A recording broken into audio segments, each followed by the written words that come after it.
So Sunday, June 28th, was the BET Awards in LA.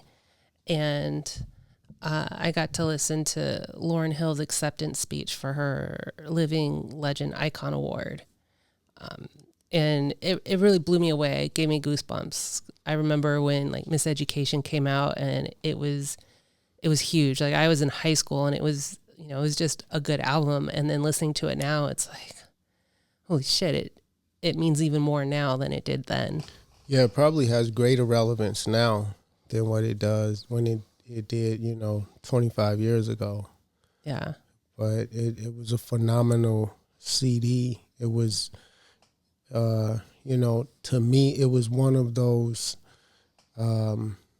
moments in music that was like, Michael Jackson's Off the Wall, Run DMC Raising Hell, Red Hot Chili Peppers, NWA. Like sometimes you get these huge iconic moments from a group or a musician, and that's how I felt about Lauryn Hill. That CD, The Miseducation, it felt like something special had just happened. Yeah, and then listening to it now, it feels like it's brand new. Like it everything she's saying is like, damn, that's even more true now. Yeah, we're at a time where, traditional hip hop, which was supposed to be more about a conscious movement, somewhere along the lines, and it's still, it still has that. You got Latifah, although she's retired from music, Queen Latifah and Common, and they were there. You got Nas, Kendrick Lamar. You still have artists that hold the old guard. Jay-Z, he's a unique blend, but I consider Jay-Z part of the old guard. But hip hop has been hijacked. Yeah. What we need right now is a biopic of Lauryn Hill's story. Yeah. That culminates in the release of The Miseducation. Yeah. That's what's needed. So, and the reason why it's needed is so that a generation of young girls, black girls, white girls, whatever, but young women that are satiated in, profanity,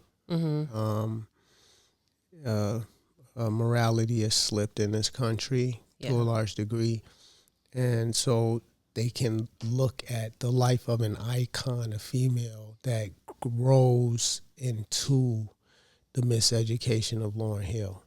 Yeah. Like that's a huge moment, not just for Lauryn Hill, but for American culture. Yeah, because even like in her music, she's like, she's been in the same predicament, but you have to have standards, you have to have rules, you have to understand if you're doing these things, these are consequences that, happen. Like, and she's speaking to all women. And this is where I think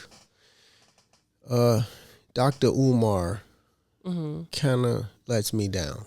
Yeah. Because Dr. Umar, I like him. I like Dr. Umar, but Dr. Umar, I don't think he's using his platform correctly. He is an educated. He's an educator. He's a scholar in psychology and sociology, and America is having a identity crisis. America is having it's no different than a single individual that knocks on your door for therapy. We got a whole nation that's knocking on the door that needs therapy. Yeah.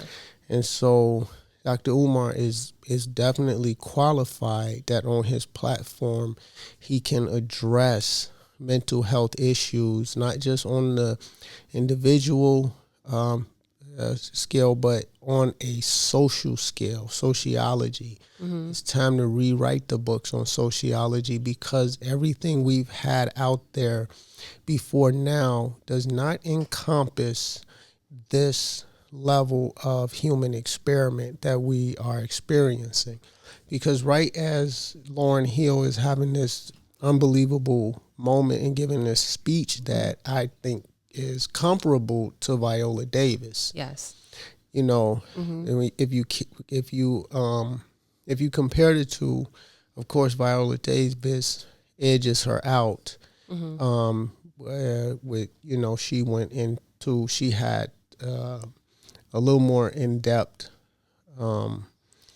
advice to give, but Lauryn Hill's acceptance speech was right on her heels. Yes, I thought, especially towards the end, where she's talking about, respecting each other, and expecting respect in return, teaching how to be treated, how to be respected, and to realize that there's a lot of intimidation because we shine so bright. Yeah, but right as she was giving that speech, they're outside, and you got some guy, I forget his name, that's outside doing some demonstration against black culture or something, like some kind of a protest. Yeah, but like you were saying, her speech was literally addressing that. It's, let's respect each other. Let's show how we want to be respected, how we want to be treated. And, they do love us anyway. They're intimidated because we shine so bright. And I think that's very, very true. My thoughts are that, the most bigoted people are really afraid of everything being equal, because they know if the tables were turned and they'd been treated so badly for so long, and then all of a sudden it was equal, they would retaliate tremendously. They're afraid of that kind of retaliation, so they just want to keep it down. And it's fear. And Lauryn's, just have compassion. They're intimidated. They're afraid. And I think that's very, very true. And I thought it was very beautiful of her to say that and address it, and especially the way she did, because it's for anyone. And she did it while this guy was outside the building, creating a hell of a ruckus, man. Yeah. Disrespecting, saying all kind of crazy shit about black culture and black music. And that element that he's referring to of black culture, that's not what that event was about. No. And not only that, black culture doesn't appreciate the deviant turn that has overtaken part of our music. Yeah. It's not necessarily what real artists and real creatives want to be a part of. Yeah.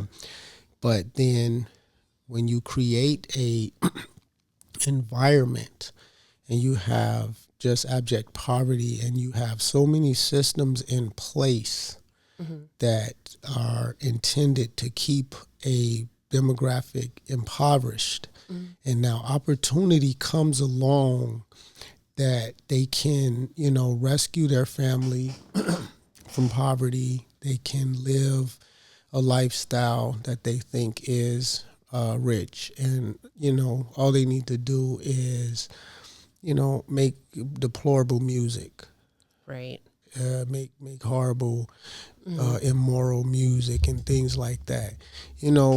More than likely they're going to take that opportunity. Yeah. You know what I mean? So governing things the way you govern them, you creating your own problem. You know what I mean? You're steady trying to stomp out fires in the kitchen, but your basement is flooding. Right. you know? Mm-hmm. And then it's, you know, if you don't know how to lead, step aside Yeah. and let real leaders show you how it's done. Mm-hmm. This is, this is what happened throughout Europe when the Moors came to Europe in around 700 AD Mm-hmm. and got the place organized and straightened up. Yeah. You know what I mean? Yeah. And it looks like we're fast approaching that moment again where the world needs capable leadership to step in. Yeah. And I think through art, that's one of the best ways to do it, to teach without people feeling they're being preached at. Because I think that's the way it reaches the most. Yeah. And like just listening to her album again, I'm just like, damn, we need more artists like this that are teaching these things through their music. I mean, you hear it like in Bob Dylan's like early stuff is acoustic, like it still stands today. There's Pink Floyd, like you were saying, a lot of their stuff in the 70s, like it feels even more relevant today if you're really listening to it. And I think we need more thoughtful stuff like that. That's like, this is what's really happening. We need to, be aware, keep an eye out. Like, What I think what we need, and if you go online, you see different. I'm still about two years out from my finishing my doctorate, but you do see, qualified psychologists and psychiatrists online, and they're speaking to their niches. You've got relationship psychology psychologists out there. You've got family psychologists out there. Men and women psychologists speaking to those demographics. We need more people speaking to America's mental health crisis, and what that looks like for Black culture, and what that looks like for white culture, and what that looks like as a whole culture. How do we fix this mental health crisis? How is our society, is our country worth saving? We have a 555-foot African spiritual symbol in Washington, D.C. I think the country is worth saving. right. Do you think it's like generational based? Like, like when you have, your grandparents, your great grandparents, and they have, their ideas from how they grew up and how the world was when they were coming through and, living, like, participating more and all that them not letting go hinders progress for the rest of us that are. Well, it's not about not letting go, because it's hard to have these conversations and leave out parts of what that is part of the problem if it doesn't appeal to the common mindset, if they can't quite process it. And what I mean by that is generational awareness and generational consciousness is a Neptunian thing. So you've got baby boomers. That is their particular Neptunian energy. That is how they were programmed by Neptune. And each generation has a different Neptunian programming. And so, and this is why you see throughout history, however you want a generation to act and behave as adults, that programming is then set in place as children. And by no means this is not to villainize Barbie or anything. But when they came out with Barbie, as those little girls were very small girls, and they start playing with Barbie dolls, and they threw the baby dolls to the side, and they put those baby dolls down, and they put down those little milk in those juice bottles and baby Susie. Oh, yeah. And they got their first Barbie doll, and Barbie had a car. She had her own place. She was her own woman.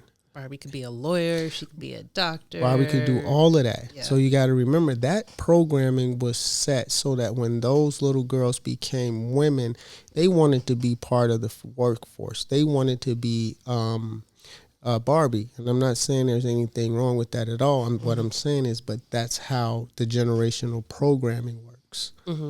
And so there is no debugging the baby boomers.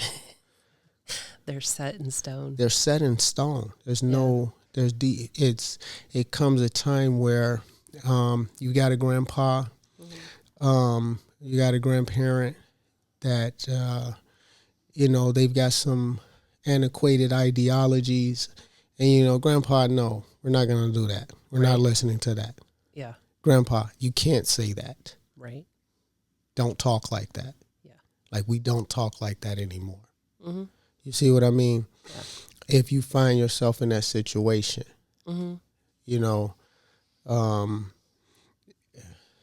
are you gonna do? Right. Grandpa's not gonna change.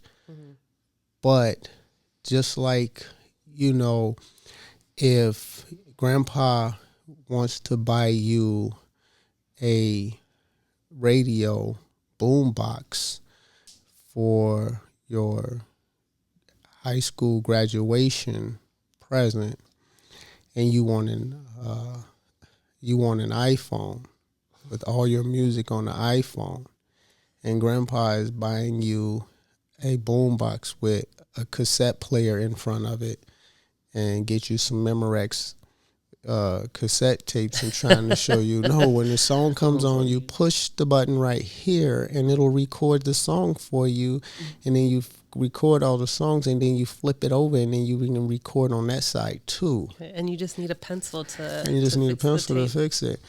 And you're like, no, grandpa, we don't do that anymore. Let me show you about this on the iPhone.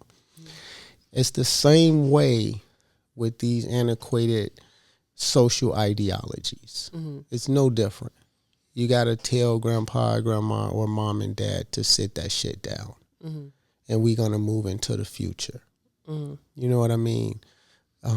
Everybody has a contribution to make, regardless of their ethnic background or the color of their skin. Everybody has some kind of a beautiful contribution to make, and we all end up in this unbelievable world where everybody's making these extraordinary contributions. Obviously, black talent and athleticism brings and scholarship. And don't forget about that, because that's one of the things that is trying to separate from, black culture.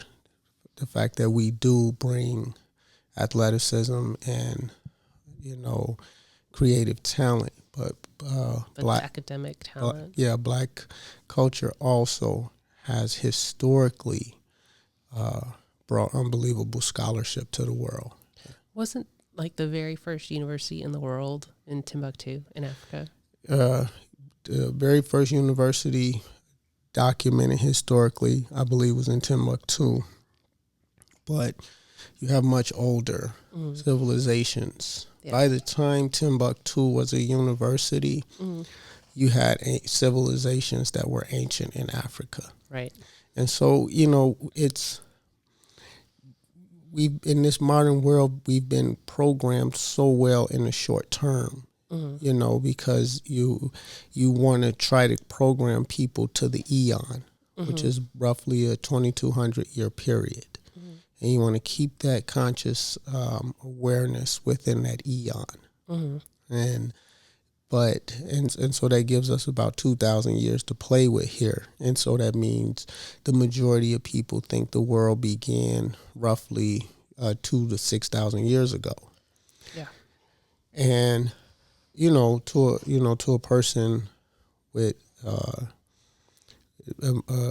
much richer scientific understanding of the world and human history, that's a ridiculous notion. Right. But you also have to remember there are mindsets out there. To think any bigger than that is scarier, and they can't grasp it. Mm-hmm. You see, they can't grasp the fact that, you've got 20, 30,000-year-old African civilizations that govern this world far better than anything you see happening right now. Mm-hmm. Because you're programmed to think that before a certain group of people took over, the world was indigenous and they didn't know what they were doing, and they were doing this, and we showed up with our technology, and that's just not the reality of it. Ancient civilizations had a much, much more advanced form of technology than what we see right now. Mm-hmm. In fact, you can't. Very few people on the planet can understand what ancient technology would have looked like, the connectivity and everything. Mm-hmm.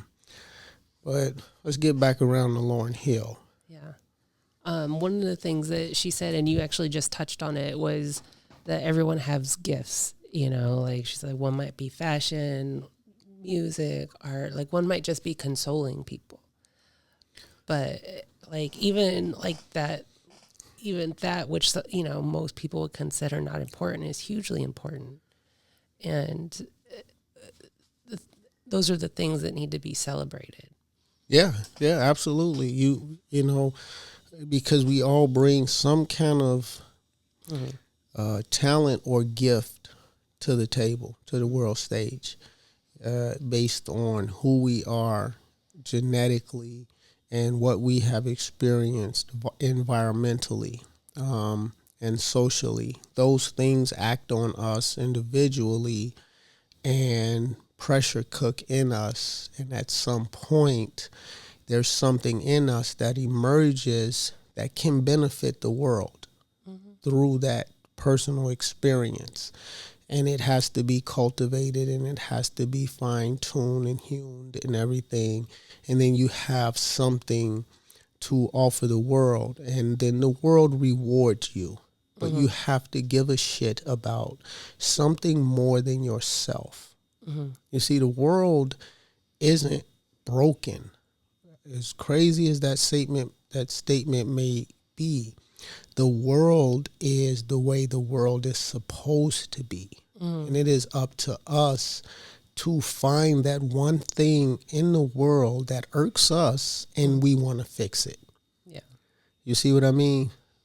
Imagine a person that grows up and their dream in life is to buy these old houses and fix them up.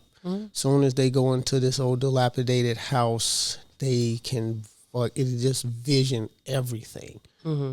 He or she already knows how they want to do this whole layout again. Now I'm going to knock that wall down. This is going to do this. I'm going to put this right there. They've got an entire vision. You see what I mean? Now you take that same person and you imagine that all they want to do is fix houses up and restore houses, but all the houses that they see are completely done and perfect. Yeah. There's nothing for them to do. Yeah. You see what I mean? Mm-hmm. That's kind of what the world is like, because, and the reason why it's like that, because we're in a continual act of creation. Mm-hmm. The Big Bang didn't happen 13, 14 million years ago, some distant moment in time. The Big Bang is still happening. Yeah, it's happening now. It's happening right now. We are part of the Big Bang. Mm-hmm. We're expanding. We're expanding. Creation is still happening. The chaos you see is a part of that process that needs whatever you can bring to the table to fix that. It's like a joke Eddie Murphy told when he did his Raw concert, and he was telling a joke about Johnny Carson had just experienced a divorce. Yeah. At this time, it's the early 80s, Carson was worth $300 million back then. It was just obscene. Right. It's not as obscene now, but back then it was a lot of money. But Johnny Carson gets a divorce, and Eddie Murphy tells this funny story about how his wife, Johnny Carson's wife, goes out. She gets a part-time job, and she comes back with her $80, and she's like, "Now we have $380,080."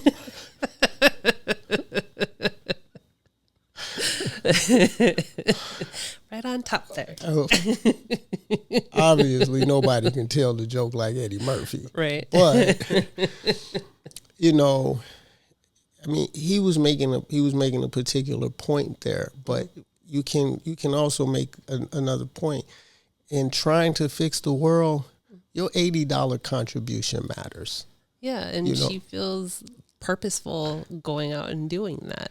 Yeah, but what I'm saying is, if you feel your talent is not a $300 million contribution, like Lauryn Hill was saying, you're a hairdresser, you are a counselor, you know how to console people, you know how to do hair, you know how to do makeup, you know how to make people laugh, you know how to do something that he can heal somebody, that can heal the world. The world needs healing.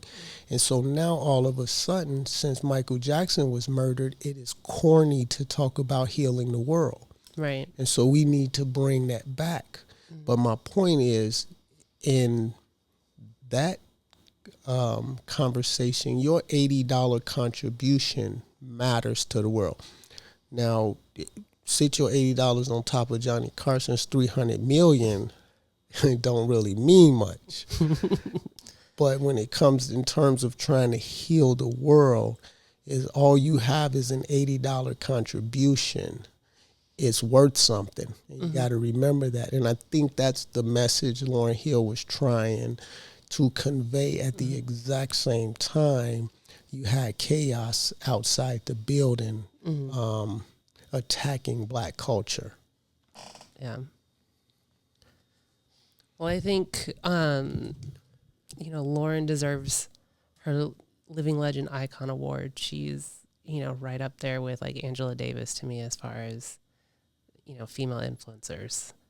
And I can't wait to hear more from her. Angela Davis. Yes. Man, don't go there. Yeah. Let's do an hour on Angela Davis. Yeah. Hit like and subscribe if you want to hear more.